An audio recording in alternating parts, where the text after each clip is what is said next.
Hi very good morning, welcome to our channel. So ఈ క్లాస్లో మనం డిస్కస్ చేసేది 100 పాలిటీ ప్రీవియస్ క్వశ్చన్స్, రైల్వే ఎగ్జామ్స్లో వచ్చిన ప్రీవియస్ క్వశ్చన్స్ డిస్కస్ చేద్దాం. సో వీడియో పూర్తిగా చూడండి అండ్ లైక్ చేయండి, షేర్ చేయండి. సబ్స్క్రైబ్ చేసుకున్న వాళ్ళు ఉన్నట్లయితే సబ్స్క్రైబ్ చేసుకోండి. సో మీకు ఇక్కడ ఒక చిన్న ఇన్ఫర్మేషన్ ఏంటి అంటే, target railway NTPC CBT 1 and group D classes and guidance by me. So ఇక్కడ కనీసం ఒక 100+ స్టూడెంట్స్ని లైఫ్లో సెట్ అయ్యే విధంగా ఇండియన్ రైల్వేస్లో జాయిన్ చేసే విధంగా క్లాసెస్ నా హార్ట్ పెట్టి చెప్తాను. January 1 నుండి. సో January 1 నుండి ఎట్టి పరిస్థితుల్లో ఈ 2 క్లాసెస్ మిస్ అవ్వకండి. ఫ్రీ ఆఫ్ కాస్ట్ అయ్యి కనుక మీరు డెఫినెట్లీ మీకు చాలా ఉపయోగపడతాయి. అండ్ నేను ఎప్పుడు ఏ క్లాస్ చేసినా హార్ట్ పెట్టి మరీ చేస్తాను. సో ఆ క్లాస్ మీకు ఖచ్చితంగా ఉపయోగపడేదైతేనే చేస్తాను. ఓకేనా? సో ఏ టైంలో మీకు వీడియో అప్లోడ్ చేయాలనేది కింద ఒకసారి కమెంట్లో తెలియజేయండి. మిస్ చేసుకోకండి. డెఫినెట్లీ ఒక్కో క్లాస్ చాలా ఇంపార్టెంట్ క్లాస్ ఉంటుంది. ఏం కావాలో అది మాత్రం పర్ఫెక్ట్గా చెప్తాం. ఓకేనా? రైట్. సో మన యొక్క యాప్ లాస్ట్ బెంచెస్ హబ్ని డౌన్లోడ్ చేసుకోండి. లింక్ డిస్క్రిప్షన్లో ఉంది. అండ్ January న్యూ ఇయర్ ఆఫర్గా మీకు కేవలం NTPC and group D course 200 రూపీస్కే ఇవ్వడం జరుగుతూ ఉంది న్యూ ఇయర్ ఆఫర్గా. సో ఇది ఆఫర్ మీకు January 1కి అయిపోతుంది. అంటే 2nd నుండి మళ్ళీ యథావిధిగా 500 ఉంటుంది, తీసుకోండి. ఇండివిజువల్ సబ్జెక్ట్స్ అయితే 60 రూపీస్ ఓన్లీ. మీకు ఇక్కడ పెండింగ్ క్లాసెస్ ఉన్నాయి, నో వరీ. ఉన్నంత వరకు ప్రిపేర్ అవుతూనే ఉండండి. నాకు సాధ్యమైన అన్ని క్లాసెస్ లేదా నోట్సెస్ మీకు అందులో అప్లోడ్ చేస్తూనే ఉంటాను. సో బిఫోర్ దట్ మీ యొక్క కనీస బాధ్యత, ఏదో యాప్ డౌన్లోడ్ చేసుకొని సార్కే మెసేజ్ చేద్దాం, ఆయనే రిప్లై ఇస్తాడు, ఇంగ్లీష్లో ఉందా తెలుగులో ఉందా అని కాకుండా యూట్యూబ్లో క్లాసెస్ చూడండి. 1కి 2 సార్లు చూడండి, తెలుగులోనే ఉంటాయి. డౌన్లోడ్ ఆప్షన్ లేదు, మాక్ టెస్ట్లు లేడు. అండ్ రైల్వే ఎగ్జామ్స్కి ఏం కావాలో అవి మాత్రమే ఉంటాయి. ఓకేనా? సో మీరు చాలామంది చేసేది ఏంటంటే ఏదో యాప్ డౌన్లోడ్ చేసుకుంటున్నారు, తర్వాత మెసేజ్ చేస్తున్నారు. సో బట్ అది కాదు, రెస్పాన్సిబిలిటీ మీకు మీరు తెలుసుకోవడానికి ట్రై చేయండి. Clear? So right, coming to the topic. భారత రాజ్యాంగంలోని 8వ షెడ్యూల్కి సంబంధించినది ఏది అంటే, 8వ షెడ్యూల్లో మనకి అఫీషియల్ లాంగ్వేజెస్ గురించి అయితే ఉంది. అధికార భాషలు. ఒక వ్యక్తి 2 సభలలో సభ్యుడు కాగలడా అంటే అబ్సల్యూట్లీ నో. ఒకవేళ 2 సభ్యుల్లో సభ్యుడు ఉన్నట్లయితే తను ఒకదానికి రిజైన్ చేయాల్సి ఉంటుంది. సో అందుకే సభ్యుడు కాగలడా అంటే కాదు అని చెప్పాలి. భారత సాయుధ దళాల సుప్రీం కమాండర్ ఎవరు అంటే మనందరికీ తెలుసు, ప్రెసిడెంట్ ఆఫ్ ఇండియా, రాష్ట్రపతి. భారత రాష్ట్రపతి తన యొక్క రాజీనామా ఎవరికి ఇస్తారు అంటే ఉపరాష్ట్రపతికి ఇస్తాడు. సాధారణంగా లోక్సభ సభ్యుల పదవీ కాలం 5 years, కానీ అది ముందే రద్దు చేయబడవచ్చు. ఎవరు చేస్తారు? ఇప్పుడు ముందస్తు ఎన్నికలకు పోతానంటే ఎవరు రద్దు చేస్తారండి? రాష్ట్రపతి రద్దు చేస్తాడు. కింది వాటిలో ఏది పూర్తి రాష్ట్ర హోదాను పొందింది? సిక్కిం. ఇది ఇంతకు ముందు ప్రీవియస్ క్వశ్చన్స్ అంటే అప్పటి బేస్ చేసుకొని మనం ఇవి చేస్తామో అది మైండ్లో పెట్టుకోండి. ఓకేనా? సో భారత పార్లమెంటులోని ఏ సభ మరింత శక్తివంతమైనది అంటే, as per old railway previous ఆన్సర్స్ని బేస్ చేసుకొని అయితే లోక్సభ అండి. లోక్సభ ప్రజల చేత ఎన్నుకోబడి ఉంటుంది. అండ్ అందుకే ఇక్కడ సభ మరింత శక్తివంతమైనదిగా మనం చెప్పొచ్చు. అండ్ భారత సర్వోన్నత న్యాయస్థానం ఏ సంవత్సరంలో స్థాపించబడింది అంటే 1950. రాజ్యసభను రద్దు చేయొచ్చా అంటే లోక్సభను రద్దు చేయొచ్చు, అది 5 years టర్మ్ పీరియడ్ ఉంటుంది. బట్ ఇక్కడ రాజ్యసభను రద్దు చేయలేం, ఎందుకంటే ఇది శాశ్వత సభ. వీళ్ళ యొక్క టైం పీరియడ్ కూడా 6 years ఉంటుంది. మనకి ఎట్ ఏ టైం అందరూ ఏం దిగిపోరు, ఆల్టర్నేట్గా వెళ్ళిపోతూ ఉంటారు, కనుక చేయలేం. భారత రాష్ట్రపతిచే ఎవరు ప్రమాణ స్వీకారం చేపిస్తారు అంటే భారత ప్రధాన న్యాయమూర్తి. సో మీరు కంపేర్ చేసుకోవాలండి. ఇక్కడ రాష్ట్రపతిని చే ఎవరు ప్రమాణ స్వీకారం చేస్తారు? ప్రధాన న్యాయమూర్తి. గవర్నర్ చే ఎవరు చేపిస్తారు? ఇట్లాంటివన్నీ కూడా కంపేర్ చేసుకోవాలి. 1956 రాష్ట్ర పునర్వ్యవస్థీకరణ చట్టం ద్వారా దేశంలోని రాష్ట్రాల సంఖ్య 27 నుండి ఎన్నిటికి తగ్గించబడింది అంటే 1956లో పునర్వ్యవస్థీకరణ చట్టంలో భాగంగా 14 చేశారండి. అక్టోబర్ 1962లో ప్రకటించిన మొదటి జాతీయ అత్యవసర పరిస్థితి ఎప్పటి వరకు కొనసాగింది? 1962-68 వరకు. ఏ రాష్ట్రానికి స్వతంత్ర ప్రత్యేక రాజ్యాంగం ఉందంటే కశ్మీర్ అండి. అప్పట్లో భారతదేశ ప్రథమ పౌరుడు ఎవరు? రాష్ట్రపతి. భారత రాజ్యాంగం ఎప్పుడు అమల్లోకి వచ్చింది అంటే జనవరి 26, 1950. లోక్సభలో తొలిసారిగా అవిశ్వాస తీర్మానాన్ని ఏ సంవత్సరంలో ప్రవేశపెట్టారు అంటే 1963. క్రింది వారిలో ఎవరు వరుసగా 2 పర్యాయాలు 2 times అన్నట్టు అధ్యక్షుడిగా పనిచేశారు అంటే డాక్టర్ రాజేంద్ర ప్రసాద్. స్వతంత్ర భారతదేశానికి మొదటి governor general lord Mountbatten. Article 1లో ఏమి రాయబడింది అంటే భారతదేశం అనేది రాష్ట్రాల యూనియన్.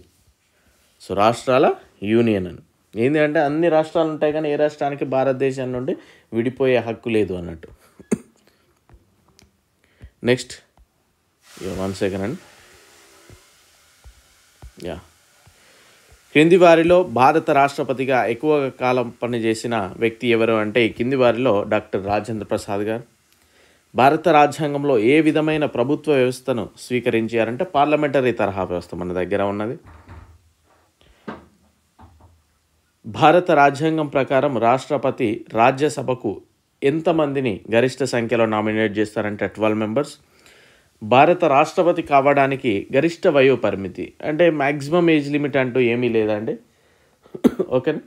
అఫ్కోర్స్ ఏ రాజకీయ నాయకులకు కూడా మ్యాక్సిమం ఏజ్ లిమిట్ అన్నట్టు ఏమీ లేదు. ఓకేనా. సో మినిమం ఏజ్ ఉంటుంది బట్ మ్యాక్సిమం ఏజ్ ఉండదు. మనకి ఇప్పుడు గవర్నమెంట్ జాబ్స్కి ప్రిపేర్ అయ్యే వాళ్ళకి 35 వరకు 36 వరకు అన్నట్టు వీళ్ళకి ఏమి ఉండదు. ఓకేనా. No age limit. సో ఇక్కడ కనిష్ట వయో పరిమితి ఎంత అనేది చెప్పండి. లోక్సభ తాత్కాలిక స్పీకర్ని ఎవరి ద్వారా నియమించారు అంటే రాష్ట్రపతే కదా నియమించేది. ప్రస్తుతం భారత రాజ్యాంగంలో ఎన్ని షెడ్యూల్స్ ఉన్నాయి? 12. భారత మొదటి కాంగ్రెసేతర ప్రభుత్వ నాయకుడు మొరార్జీ దేశాయ్, జనతా పార్టీ. భారత రాజ్యాంగంలో ప్రస్తుతం ఎన్ని భాషలు గుర్తించబడ్డాయంటే 22 అండి. ఫినాన్స్ కమిషన్ను పాక్షిక న్యాయ వ్యవస్థగా ఏర్పాటు చేయడానికి ఏ ఆర్టికల్ని అందజేస్తున్నాయంటే ఇది ఆర్టికల్ 280 రిలేటెడ్ అని. నీతి Aayog chairman prime minister of India. Inter state council మొదటిసారిగా ఎప్పుడు ఏర్పాటు చేయబడింది? 1990.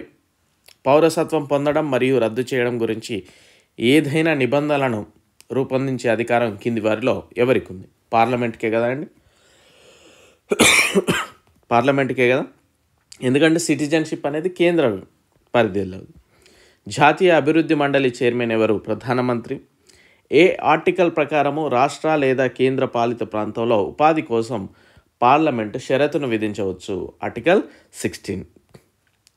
లోక్సభ స్పీకర్ తన రాజీనామా లేఖను ఎవరికి పంపాల్సి ఉంటుంది? డిప్యూటీ లోక్సభ స్పీకర్కి. సో రిపబ్లిక్ ఆఫ్ ఇండియాలో ఎన్ని రాష్ట్రాలు మరియు కేంద్ర పాలిత ప్రాంతాలు ఉన్నాయి? 28 and 80. ఇది ప్రీవియస్ పేపర్స్ని ఆన్సర్ బేస్ చేసుకోనండి, అది గమనించాలి మనం ఎప్పటికప్పుడు కూడా. కేంద్ర పాలిత ప్రాంతమైన పుదుచ్చేరిలో ఎన్ని లోక్సభ పార్లమెంటరీ నియోజకవర్గాలు ఉన్నాయంటే 1. 1833లో భారతదేశానికి మొదటి బ్రిటిష్ గవర్నర్ జనరల్ ఎవరు? William Bentinck. పంచాయతీ నియోజకవర్గ పితామహుడిగా పేరొందిన వ్యక్తి మింటో. భారత రాజ్యాంగంలోని 8వ షెడ్యూల్లో ఎన్ని లాంగ్వేజెస్ ఉన్నాయి? 22. మన దేశంలో ఏ కేంద్ర బిల్లు చట్టంగా మారడానికి చివరి ఫార్మాలిటీ? ఎనీ బిల్లు దేశంలో చట్టంగా మారాలంటే ఏం చేయాలంటే లాస్ట్కు, ఇప్పుడు సభలలో ఆమోదం పొందుతుంది అది వేరే విషయం, బట్ లాస్ట్కు యాక్ట్ అమల్లోకి రావాలి అంటే ఏం చేయాలి? రాష్ట్రపతి సైన్ చేయాలి. సో రాష్ట్రపతి సంతకం అనేది చివరి ఫార్మాలిటీ. పోర్ట్ఫోలియో వ్యవస్థ ఎవరి ద్వారా అమలు చేయబడింది? Canning, lord Canning. రాజ్యసభ సభ్యుల పదవీ కాలము 6 సంవత్సరాలు. యూపీఎస్సీ సభ్యులను ఎవరు ఎన్నుకుంటారు? రాష్ట్రపతి నియమిస్తాడు. కొత్త సెషన్లో పార్లమెంట్ ప్రోరోగ్ మరియు దాని రీఅసెంబ్లీ మధ్య ఉన్న వ్యవధిని ఏమంటారు అంటే విరామ సమయం అంటాం. లోక్సభ స్పీకర్ మరియు డిప్యూటీ స్పీకర్ల పదవులు ఏ సంవత్సరంలో సృష్టించారంటే 1921. రాష్ట్రంలో మరియు కేంద్ర పాలిత ప్రాంతాల్లో రాజ్యసభ సీట్ల కేటాయింపు గురించి ఏ షెడ్యూల్ కిందికి తెలియవస్తూ ఉంది? 4th schedule. మనందరికీ తెలుసు code TEAR, R for Rajya Sabha. ఇక్కడ అత్యున్నత న్యాయస్థానం ఏ ఆర్టికల్ క్రింద రిట్స్ జారీ చేయొచ్చు అంటే ఆర్టికల్ 32. దీన్నే మనకి రాజ్యాంగానికి చాలా ఇంపార్టెంట్ ఆర్టికల్ అని చెప్తాం. ఏదో ఉంటుంది, నిక్ నేమ్ ఉంటుందో అది చెప్పండి అసలు. ఓకేనా. భారత రాజ్యాంగంలోని ఏ సెక్షన్ కింద సైనిక నియమాలు భద్రపరచబడ్డా అంటే ఆర్టికల్ 34. ఆదేశిక సూత్రాల లక్ష్యం ఏ రకమైన ప్రజాస్వామ్యాన్ని స్థాపించడం అనేది సామాజిక మరియు ఆర్థిక ప్రజాస్వామ్యం. సో ఆదేశిక సూత్రాల గురించి మనం నేర్చుకున్నప్పుడు డిస్కస్ చేసాము. అక్కడ ఆదేశిక సూత్రాల్లో ఏవైతే ఉన్నాయో అవన్నీ కూడా ఫాలో అయితే భారతదేశం అనేది భూతల స్వర్గం అవుతుంది అని మనం డిస్కస్ చేసాం. అంటే అంత ఇంప్రూవ్మెంట్ ఉంటుంది అన్నట్టు, అది ఫినాన్షియల్గా కావచ్చు, సోషల్ స్టేటస్గా కావచ్చు. సో అందుకే సామాజిక మరియు ఆర్థిక ప్రజాస్వామ్యం. మద్రాస్ మరియు బొంబాయి వికేంద్రీకరణ ఏ చట్టం ద్వారా జరిగింది? 1861 చట్టం. జాతీయ మహిళా కమిషన్ను ఏ ఏడాదిలో ఏర్పాటు చేశారు? 1992. సో ఇక్కడ చిన్న ఇన్ఫర్మేషన్, మళ్ళీ బ్యాక్ వద్దాం మనం. సో చూడండి, ఈ పర్సన్ గుర్తుపెట్టుకోండి. డెఫినెట్లీ ఆర్పిఎఫ్ రిజల్ట్స్ వచ్చాక మనం ఇంటర్వ్యూ చేద్దాం. గణేష్, నేమ్ వచ్చేసి గణేష్. సార్ నేను 2021 బీటెక్ కంప్లీట్ చేశాను. ఆ టైంలోనే కొద్దిగా ప్రిపరేషన్ అనేది స్టార్ట్ చేశాను. సో ఆర్సి రెడ్డి ఇన్స్టిట్యూట్ వాళ్ళు, అదేవిధంగా మీరు కూడా నాకు చాలా సక్సెస్ ఉన్నారు సార్, అంటే నా సక్సెస్లో మీరు పార్ట్ అయ్యారన్నాడు. సో తను డిఫరెంట్ ఎగ్జామ్స్ రాశాడు. సిహెచ్ఎస్ఎల్లో నాట్ క్వాలిఫైడ్, ఎంటీఎస్లో ఇన్ని వచ్చాయి, ఏపీఎస్సి గ్రూప్ 2 ప్రిలిమ్స్ క్వాలిఫై అయ్యాడు. అండ్ ఆర్పిఎఫ్ మన రైల్వే కనుక ఏఎల్పిలో 69 మార్క్స్, జేఈలో 63.44, ఆర్పిఎఫ్ ఎస్ఐలో 89.88 అండ్ టెక్నీషియన్లో 80 అబోవ్ మార్క్స్ అయితే వస్తాయి సార్ అన్నాడు. ఫైనలీ మీ క్లాసెస్ వల్ల చాలా బాగా యూజ్ అయ్యాయి సార్. నేనే చాలాసార్లు ఇదివరకు కూడా మెసేజ్ చేశాడు, బట్ ఇప్పుడు మనకి తను ఎలా యూజ్ అయ్యానే చెప్పాడు కనుక నేను మెన్షన్ చేస్తూ ఉన్నాను. సో డెఫినెట్లీ మీరు ప్రాపర్గా వినియోగించుకుంటే, ఏంటంటే ఓవర్ కాన్ఫిడెంట్గా పోకుండా, బుక్ సన్నగా ఉన్నది, పేజీలు చిన్నగా ఉన్నాయి, క్లాస్ గంటే ఉన్నది, క్లాస్ పావు గంట ఉన్నదని ఓవర్ కాన్ఫిడెంట్ పోకుండా, మీరు పెట్టిన 500కో లేకపోతే 300కో 200కో అంతకు 10 రెట్లు యూజ్ఫుల్ అయ్యే కంటెంటే ఉంటుంది. పనికిరాని కంటెంట్ అంటూ ఉండదు. మీరు ఏదన్నా ఒక నోట్స్ ఓపెన్ చేశారంటే అందులో starting point to ending point use అయిన పాయింట్స్ మాత్రమే ఉంటాయి. ఓకేనా? సో అది మీరు చదివి వేస్ట్ అవుతుంది అనేది ఏమి ఉండదు. సో మీరు అది చదవడానికి ట్రై చేయండి. డెఫినెట్లీ మీరు యూజ్ చేసుకుంటే సక్సెస్ రేట్ ఖచ్చితంగా కనబడుతుంది, అసలు no doubt at all. So మీరు వీలున్నంత వరకు చదువుతూనే ఉండండి. ఓకేనా? సో మీ ఒక్కటే చదవాలా సార్, మీరు వేరే చదువుకోవచ్చు అంటే చదువుకోవచ్చు. You can, definitely you can, మీరు చదువుకోవచ్చు. అండ్ మీకు ఫ్రీ టైం చదువుతూనే ఉండండి. బట్ మీరు ఏ చదివినా కానీ ఇది చదవడం మాత్రం మానేయకండి. ఎందుకంటే ఇది మీకు రివిజన్ పర్పస్లో కావచ్చు, వెరీ ఇంపార్టెంట్ వాటి మీద ఎక్కువ ఫోకస్ చేసే పర్పస్లో కావచ్చు, చాలా ఉపయోగపడుతుంది. మీరు పెట్టి ఎన్నో ఖర్చులు చేస్తూనే ఉంటారు. బుక్స్ కాడికి రాగానే ఒక్కొక్కరు ఇక కమెంట్స్లలో నీతి వాక్యాలు మాట్లాడుతూ ఉంటారు, డోంట్ వేస్ట్ యువర్ మనీ అని. సినిమాలకు పోతాం, రెస్టారెంట్లకు పోతాం, వాటికి పోతాం, వీటికి పోతాం, షర్ట్ కొంటాం, జీన్స్ కొంటాం, బట్ 200 300 పెట్టి కోర్సు కొనే దగ్గర నీతి వాక్యాలు చెప్తూ ఉంటారు చాలామంది. సో ఓకే, సో ఫ్రీగా ఏది రాదు, డెఫినెట్లీ అది మాత్రం గమనించాలి. ఓకేనా? సో January 1st నుండి క్లాసెస్ ఎట్టి పరిస్థితుల్లో మిస్ అవ్వకండి. Right, coming to the class. Right, బాల కార్మిక నిరోధక చట్టం 2016 ప్రకారం ఏ వయసు వరకు కార్మికులు పూర్తిగా పరిమితం చేయబడ్డారంటే ఏజ్ 14. కింది వాటిలో ఏవి భారత ప్రణాళిక సంఘం అంటే ప్లానింగ్ కమిషన్ ప్లేస్లో ఏమొచ్చిందని నీతి ఆయోగ్ వచ్చింది. భారత రాష్ట్రపతి ఎప్పుడైనా ఆర్థిక అత్యవసర పరిస్థితిని ప్రకటించారంటే ఫినాన్షియల్ ఎమర్జెన్సీ మన దగ్గర అయితే లేదండి. భారత రాజ్యాంగంలోని ఏ షెడ్యూల్లో రాష్ట్రాలు మరియు కేంద్ర పాలిత ప్రాంతాలు మరియు వాటి భూభాగాల గురించి అంటే టెరిటరీస్, టీ అనేది ఫస్ట్ అదేగా, టెరిటరీస్ అంటే భూభాగాల గురించి మొదటి షెడ్యూల్. ప్రధాన ఎన్నికల కమిషనర్ పదవి కాలము 6 సంవత్సరాలు. కింది భాషలలో ఏది భారత ప్రభుత్వ అధికార భాషగా హిందీ. ప్రధానమంత్రి దేనికి నాయకుడు? అఫ్కోర్స్ లోక్సభలో మెజారిటీ పార్టీకి. రాజ్యసభ మొదటి చైర్మన్ ఎవరు? సర్వేపల్లి రాధాకృష్ణన్. భారత రాష్ట్రపతి పదవీ కాలము 5 years. లోక్సభ స్పీకర్ని ఎవరు ఎన్నుకుంటారండి? లోక్సభలోని సభ్యులందరూ. ఏది భారతదేశంలోని 29వ రాష్ట్రంగా అంటే తెలంగాణ తర్వాత మళ్ళీ ఏం విడిపోలేదు వేరే స్టేట్స్. లోక్సభకు నామినేట్ చేసిన సభ్యుల సంఖ్య 2 అండి. ఇదివరకు ప్రస్తుతం అయితే లేదు, ఎందుకంటే ఆంగ్లో ఇండియన్స్ని తీసేస్తారు కనుక. ఇది గుర్తుపెట్టుకోండి. ఎమర్జెన్సీ నిబంధన భారత రాజ్యాంగంలోని ఏ భాగంలో ఉంది? 18వ భాగం. భారతదేశ అత్యున్నత న్యాయస్థానం ఎవరు ధృవీకరించారు అంటే రాష్ట్రపతి.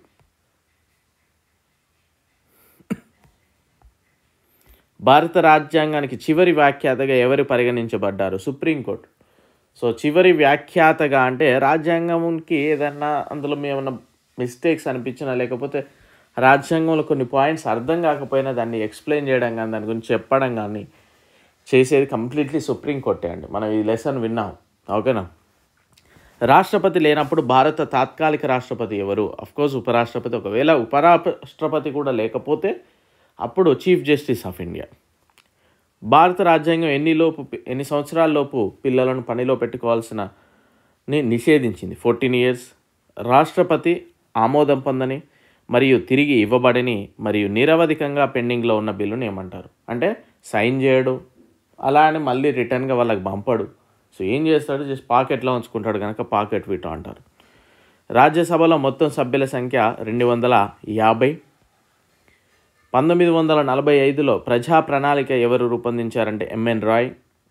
రాజ్యాంగంలోని 11వ షెడ్యూల్లో పంచాయతీల గురించి తెలిసేది 73rd అమెండ్మెంట్.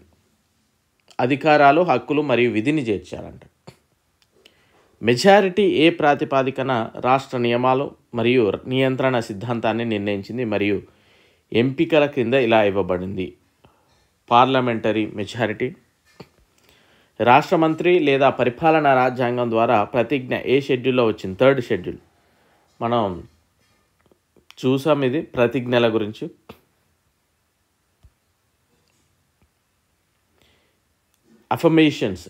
అఫర్మేషన్స్ అనే టాపిక్లో చూసాం. అంటే మనం TEA. ఏ రాజ్యాంగం నుండి పార్లమెంటులో సంయుక్త సమావేశం ఏర్పాటు చేయబడింది? ఇది ఎక్కడ నుండి గ్రహించారంటే ఆస్ట్రేలియా రాజ్యాంగం నుండి. ప్రాథమిక విధులు ద్వారా రాజ్యాంగంలోని ఏ నిబంధన చట్టం? ఆర్టికల్ 42లో తీసుకొచ్చారు ఈ ఫండమెంటల్ డ్యూటీస్ని. భారత న్యాయ వ్యవస్థ ఏ వ్యవస్థను అనుసరిస్తుంది అంటే 1S. ఇది తెలుగులో ఐడియా లేదండి, బట్ కంప్లీట్లీ ఏకీకృత అన్నట్టు అనుకుంటున్నా తెలుగులోనైతే. భారతదేశంలోని రాజ్యాంగ పరిషత్ ఎప్పుడు స్థాపించబడింది? 1946. పార్లమెంట్ సయోధ్య కోసం రాష్ట్రపతి బిల్లును తిరిగి ఇస్తే దానిని ఏమంటారు? సస్పెన్షన్ వీటో అంటారు. ట్రేడ్ కామర్స్ ఏ భాగంలో ఉంది రాజ్యాంగంలో? 13th part. క్రింది వాటిలో భారతదేశంలో అత్యున్నత చట్టాన్ని రూపొందించే సంస్థ ఇది? అఫ్కోర్స్ ఏం చట్టాలు చేయన పార్లమెంటే. మండల పరిషత్ చైర్మన్ హోమ్ మినిస్టర్. భారత రాజ్యాంగంలోని ఆర్టికల్ ప్రకారం రాష్ట్రపతి ఆర్డినెన్స్ జారీ చేయవచ్చు? ఆర్టికల్ 123. ఏ ఆర్టికల్ కింద ఇక్కడ గవర్నర్ అయితే ఏంటిది అనేది చెప్పండి. కింద మనస్సాక్షి, స్వేచ్ఛ మరియు స్వేచ్ఛా వృత్తి, అభ్యాసం మరియు మత ప్రచారం చేస్తుంది. ఆర్టికల్ 25. వైస్ ప్రెసిడెంట్ దీనిలో ఉచిత సభ్యుడు. ఎందులోనూ ఆయన సభ్యుడు కాదు కదండి, బట్ రాజ్యసభలో నిర్వహిస్తూ ఉంటాడు ఆ సభలను. రాజ్యసభను శాశ్వత సభ అంటారు ఎందుకంటే ఇది ఎప్పటికి కూడా రద్దు కాదు. ఆధునిక మనువు అని బిఆర్ అంబేద్కర్ గారిని అంటాం. ఇండియన్ ఫెడరల్ కోర్టు ఎప్పుడు స్థాపించబడింది? 1937. ఫెడరల్ కోర్టు స్థానంలోనే సుప్రీంకోర్టు ఏర్పాటైంది. రాజ్యసభ సభ్యుని యొక్క పదవీ కాలం 6 years. ఆర్టికల్ 370 అనేది కశ్మీర్కి సంబంధించింది. ఏ అధ్యక్షుడిని అంటే రాష్ట్రపతిని, అంటే ప్రెసిడెంట్ని అంటే రాష్ట్రపతిగా. ఇక్కడ రాష్ట్రపతిని ఎవరు ఎన్నుకుంటారు? ఎలక్టోరల్ కాలేజ్ ద్వారా ఎన్నుకుంటారు. భారతదేశంలోని హైకోర్టు ప్రధాన న్యాయమూర్తులు వీరిచే నియమించబడతారు? అఫ్కోర్స్ రాష్ట్రపతి. లోవర్ హౌస్ అంటే దిగువ సభ అని దేన్ని అంటారంటే లోకసభను. రాష్ట్ర శాసనసభ ఎన్నికలకు ఎవరు బాధ్యత వహిస్తారు? కేంద్ర ఎన్నికల కమిషన్.